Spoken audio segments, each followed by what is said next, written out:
Good morning Sahyadri media partner नगर Sahyadri associated bye Sahyadri publication.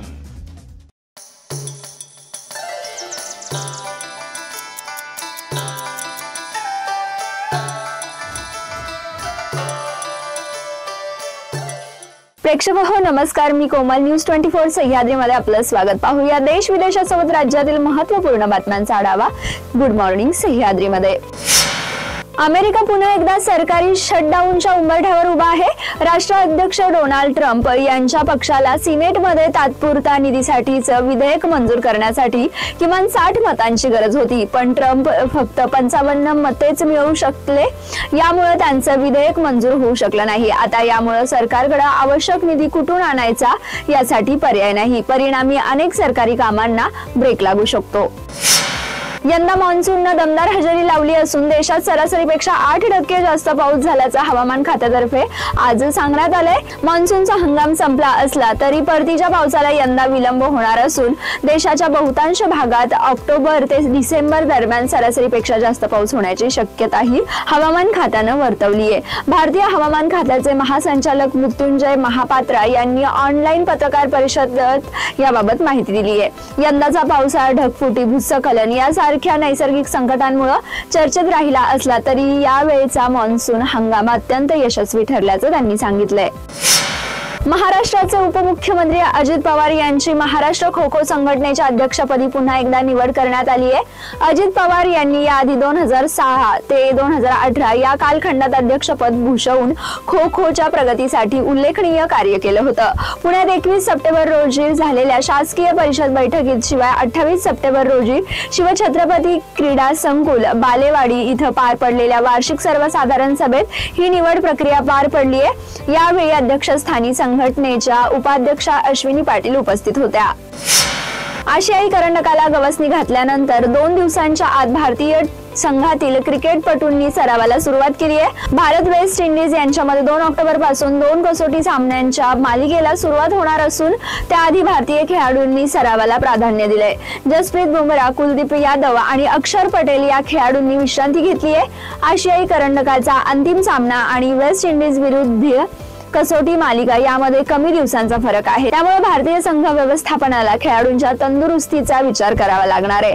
आशिया करंडक आटोपल्यानंतर तत्काळ भारतीय संघाने सरावाला प्राधान्य दिले।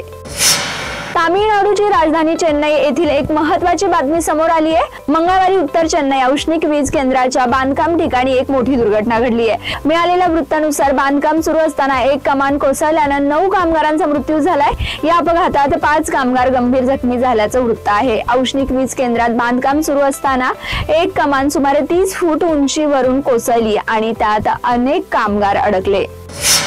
गुड मॉर्निंग सह्याद्री मध्ये घेऊया छोटीशी विश्रांती। रोखोक पत्रकारिता, निर्भीड बाणा आणि कणखर भूमिका, महाराष्ट्राचा सखा, सत्याचा पाठीराखा, शब्दांचं सामर्थ्य, विश्वसनीयतेची उंची, न्यूज 24 सह्याद्री। विश्रांतीनंतर आपलं पुन्हा एकदा स्वागत। पाहूया पुढील बातम्या। तामिळनाडूमधील राजकीय पक्ष तमिळगा वेत्री कझगम नेते आणि अभिनेता विजय थलपती यांनी करूरमधील चेंगराचेंगरीच्या घटनेवर त्यांची पहिली प्रतिक्रिया दिली आहे। एक व्हिडिओ जारी करत त्यांनी या घटनेबद्दल तीव्र दुःख व्यक्त केले आणि त्यांच्या समर्थकांच्या सुरक्षिततेबद्दल गंभीर चिंता व्यक्त केली आहे। विजय यांनी म्हटलंय की त्यांना या घटनेचा खूप धक्का बसलाय, तसंच योग्य ठिकाणं कशी निवडली गेली आणि सुरक्षितता सुनिश्चित करण्यासाठी पोलीस विभागाकडून परवानगी कशी मागितली गेली, परंतु तरीही एक दुर्दैवी घटना घडलीच, हे देखील विजय यांनी सांगितलं।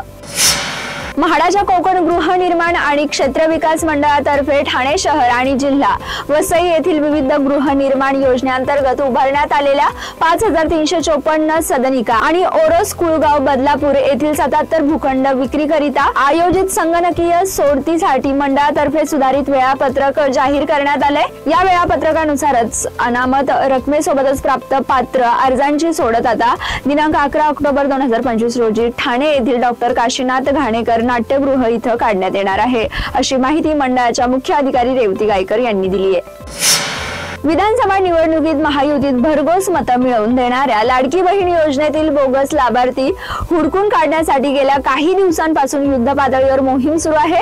लाडकी बहीण योजनेमुळे राज्य सरकारच्या तिजोरीवर प्रचंड मोठा आर्थिक भार पडतोय। त्यामुळे आता राज्य सरकारने लाडकी बहीण योजनेतील बोगस लाभार्थी शोधण्यासाठी युद्ध पातळीवर मोहीम हाती घेतली आहे। आता लाडकी बहीण योजनेचा आर्थिक भार सोसेनासा झाल्यानंतर राज्य सरकारने प्रत्येक निकषाची कठोर अंमलबजावणी करून लाखो बोगस लाभार्थ्यांना बाहेरचा रस्ता दाखवला आहे। त्यामुळे आता लाडकी बहीण योजनेतील महिला लाभार्थ्यांची संख्या आणखी घटण्याची शक्यता आहे। या योजनेतील लाभार्थ्यांच्या सोबतच पती किंवा वडिलांची ई-केवायसी करणं बंधनकारक करण्यात आलंय। गेल्या काही दिवसापासून भाजप आमदार गोपीचंद पडळकर आणि राष्ट्रवादी काँग्रेस शरदचंद्र पवार गटाचे आमदार जयंत पाटील यांच्यात चांगलाच कलगीतुरा रंगल्याचं चित्र पाहायला मिळतंय। गोपीचंद पडळकर हे सातत्याने जयंत पाटील यांच्या खालच्या शब्दात टीका करत आहेत। आज पुन्हा पडळकरांनी जयंत पाटील यांच्यावर जहरी टीका केली आहे। मला मंगळसूत्र चोर म्हणतात। जयंत पाटील यांनी सांगावं त्यांच्या कितव्या बायकोचं मी मंगळसूत्र चोरलं, अशा शब्दात भाजप आमदार गोपीचंद पडळकर यांनी टीका केली आहे। महाराष्ट्र राज्यातील बहुतांश जिल्ह्यात गेल्या 15 दिवसांत झालेल्या मुसळधार पावसामुळे शेतकऱ्यांचं अतोनात नुकसान झालंय। त्यात मराठवाड्यातील लातूर, धाराशिव, नांदेड, बीड, परभणी, संभाजीनगर हे जिल्हे आणि पश्चिम महाराष्ट्रातील सोलापूर जिल्ह्यात शेतकऱ्यांची पिकं पाण्यात गेली असून मोठा फटका शेतकऱ्यांना बसल्याचं दिसून येतंय। याच दरम्यान मंत्रिमंडळ बैठकीत पूर स्थितीचा आढावा घेण्यात आला असून दिवाळीपूर्वी शेतकऱ्यांना मदत देण्याचा पूर्ण प्रयत्न राहील असं मुख्यमंत्री देवेंद्र फडणवीस यांनी जाहीर केलंय। तसंच मॅन्युअल मध्ये ओला दुष्काळ ही संकल्पनाच नाही तरीही दुष्काळाच्या सर्व सवलती लागू केल्या जातील असं म्हणत एक प्रकारे ओला दुष्काळ जाहीर करण्यात आला आहे। या बातमीसोबत गुड मॉर्निंग सह्याद्रीमध्ये आपण इथेच थांबूयात, मात्र तुम्ही पाहत रहा न्यूज 24 सह्याद्री।